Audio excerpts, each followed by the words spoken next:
Hi, this is U.S. Representative Rick Larsen, and this is my 7th Facebook Live event for the campaign, and I really appreciate everyone who's able to make it to participate. I'm going to go over a few things today and then answer some questions that were sent in earlier. I guess first thing I'd like to point out is this week is filing week. So I filed for re-election to the U.S. House of Representatives earlier this week, in fact on Monday.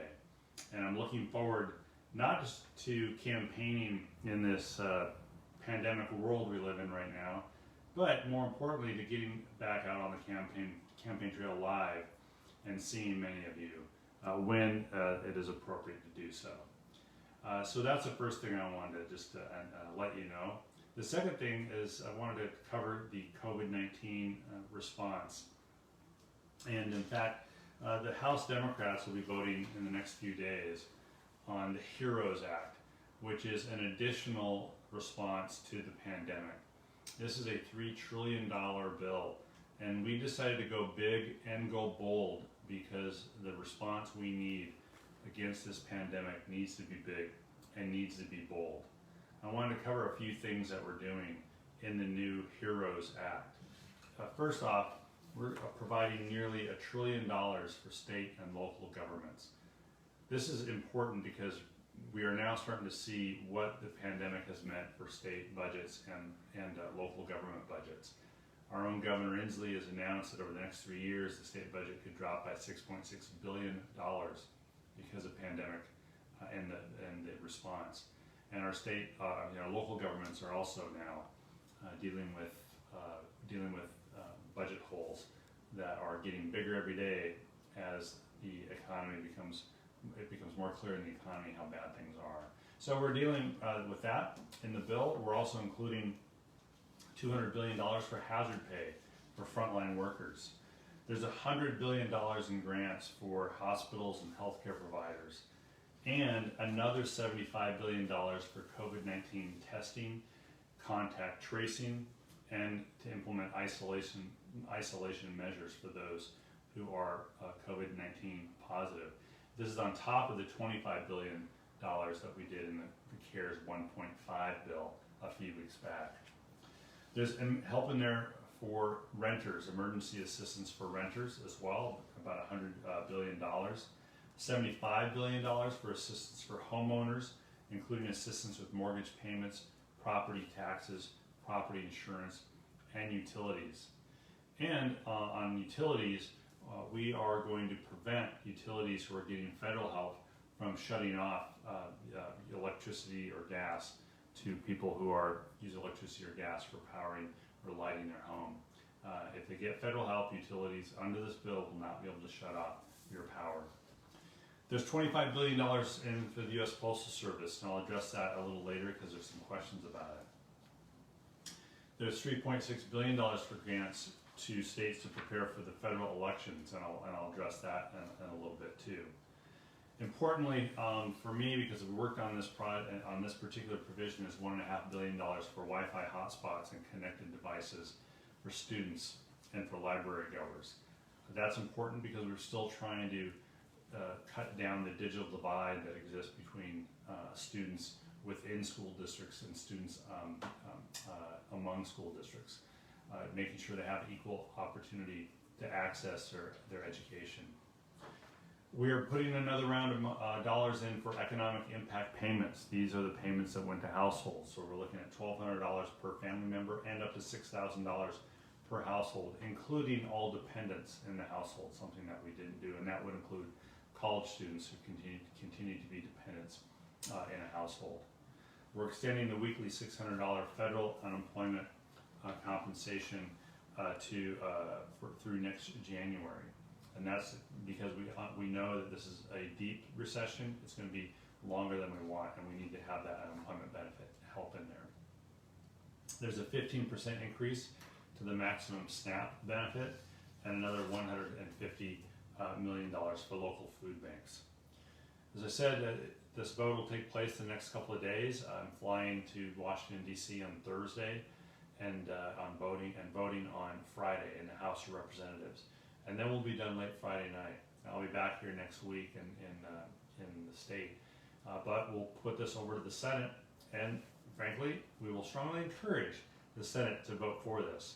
So if you know anyone who knows people in Kentucky, please call them and let them know that they should call Senator McConnell, the majority leader there, and get the Senate to act on what we send over to the Senate, because we do need to pass the HEROES Act. We still need to be big and bold in addressing the pandemic. So some questions I received from folks. What's my position on our state's response to coronavirus? Do I support the governor's actions or not support them, and why? And what actions are you taking? I do a weekly call with the Washington State delegation and the governor. It takes place on Tuesday mornings, where we get an opportunity to hear from the governor directly about what the state is doing. And then we get an opportunity to ask questions and provide input into what the state is doing as well.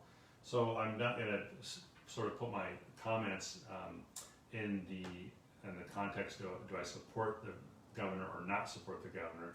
I think much of what Jay is doing is the right thing to do, but we also have an opportunity as members of the delegation to continually get feedback from people that maybe the governor's office isn't hearing, and so we pass that on. I do think the phased reopening is an appropriate approach to take, but I hear the frustration from people in my district as well, because they want to reopen sooner rather than later. But still, I think overall what I'm hearing from folks is that there's still a concern about COVID-19, there's still a concern about transmission of the virus. And so as tough as it is, folks are hanging together on this. We're trying to make it easier by passing the COVID-19 response bills, including the HEROES Act, in order to fill the holes in those state and local budgets, in order to help small businesses get to the other side of COVID-19, or in order to support our hospitals and healthcare workers as well. So there's still a lot to do, but I'm standing with our state as we move forward, and I'm standing with Jay Inslee as we move forward in this response. Here's a question specific to San Juan County. When can we get enough tests for the entire San Juan County? I don't have an answer for you on that. We're certainly trying to be sure there's as many tests available as possible.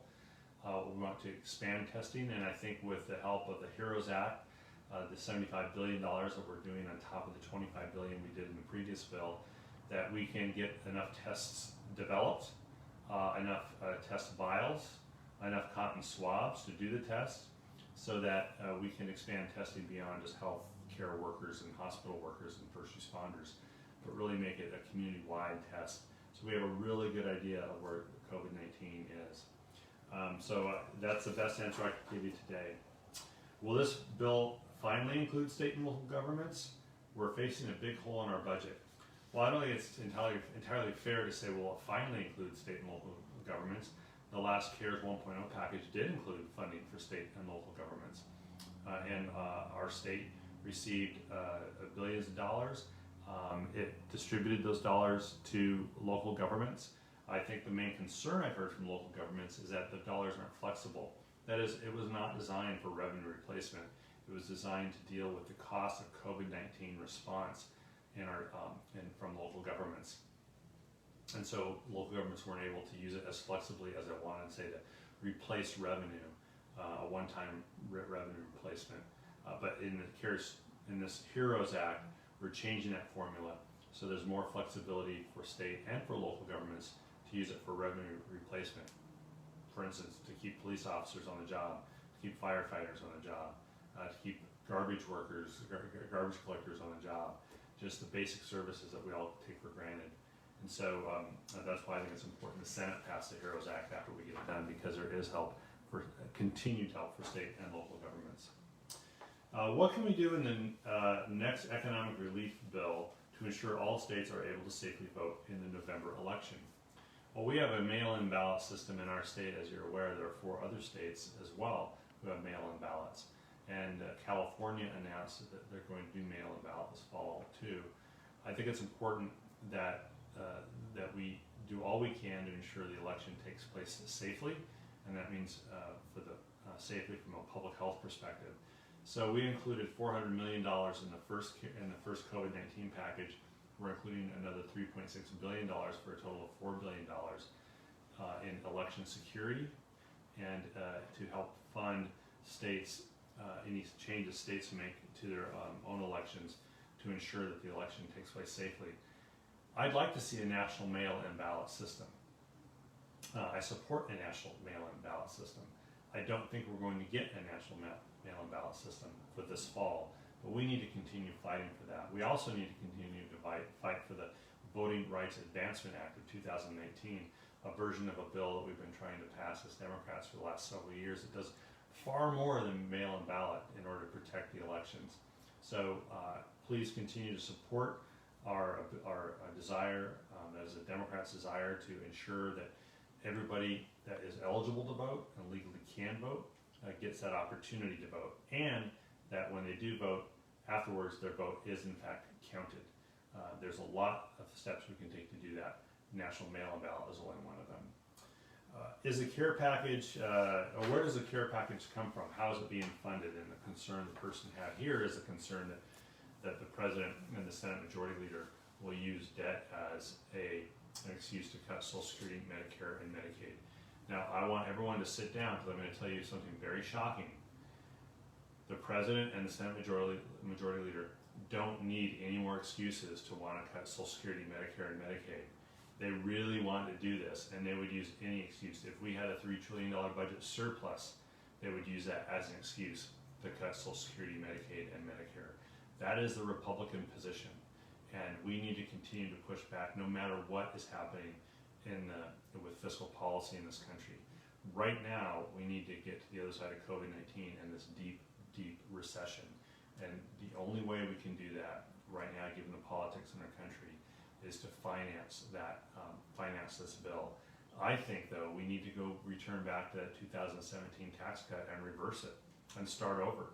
Start over on a tax relief package that focuses on middle-class families and folks who don't make as much as others, rather than the larger corporations, larger businesses, or the wealthiest Americans. That's why I voted against the GOP tax cut in 2017. But make no mistake, there's a key difference between the parties on Social Security and Medicare and Medicaid. They want to cut it, Democrats don't. On top of that, I would support scrapping the cap in Social Security in order to create a long-term fiscal solvency for Social Security. So I'm with you all the way on this one, and we've got our work cut out for us. So what are you and fellow members of Congress going to do about the situation of our U.S. Postal Service? And the second question is, why is it important to include money for the Postal Service? Are their problems really COVID-19 related? Well, with the economy hitting a recession like it did, there's been a drop in the use of the Postal Service because ads are mailed through the Postal Service for you to look at and go to the stores and shop. That is a source of revenue that has dropped because of the pandemic, because of fewer people with less money doing shopping retail. So that has had a direct impact. That being said, the Postal Service does have some underlying deeper problems, in part brought upon by a prepayment provision Congress put in 2007, a prepayment of benefits. So I support repealing that prepayment. In addition to that, I support the $25 billion grant package for the U.S. Postal Service that's in the bill. So why should we support the Postal Service as opposed to anything else? It's actually in the Constitution. The U.S. Postal Service is actually in the Constitution of the United States. A lot of things aren't laid out as clearly as other things in the Constitution. The U.S. Postal Service is. So I think we have a special obligation to support the U.S. Postal Service in this bill. Is there a chance members of the House will be able to debate and vote remotely? Maybe debate and maybe vote remotely. Just as a matter of course, I don't support remote voting myself. I think that we can go to Congress physically and vote. We have procedures in place to do that, and we're going to exercise that in the next couple of days. As far as committee hearings and committee voting, that can be different, and there are ways to do that. I think the biggest concern I have about remote voting is security. If you're concerned about election security in the fall, you ought to be concerned about voting security for members of Congress. Not every system that we're looking at is airtight. I think we're proving that. The hackers all the time, and we need to ensure, just as much as we need to ensure election security, protection from hacking, we need to have a system that has voting security for members of Congress when we vote on bills. And we're looking at that, but I can assure you that that system yet does not exist to the satisfaction of members of Congress. So I'm not a proponent of remote voting. Having said that, we'll be looking at what rules changes in the House to deal with how we run our committees, and perhaps doing proxy voting as well under very strict circumstances, but only during the time of an emergency. So I think that wraps up the questions that folks sent to me. I'm looking through this quickly just to see if something else jumps out. I don't see something else that jumps out that'd be different than what folks have asked. I do want to thank you for tuning in. Do you tune in on social media? I don't think you do. In the old days, we used to tune into things. But thanks for tuning into this anyway. I appreciate everyone getting on. And if you have any further questions, you can contact the campaign office, or you can email me at rick@ricklarsen.org, or call the campaign at 425-259-1866. And of course, we're running a campaign, and I look forward to your support now and long into the fall. And let me know if you can help out. Thanks a lot, and we'll talk to you soon.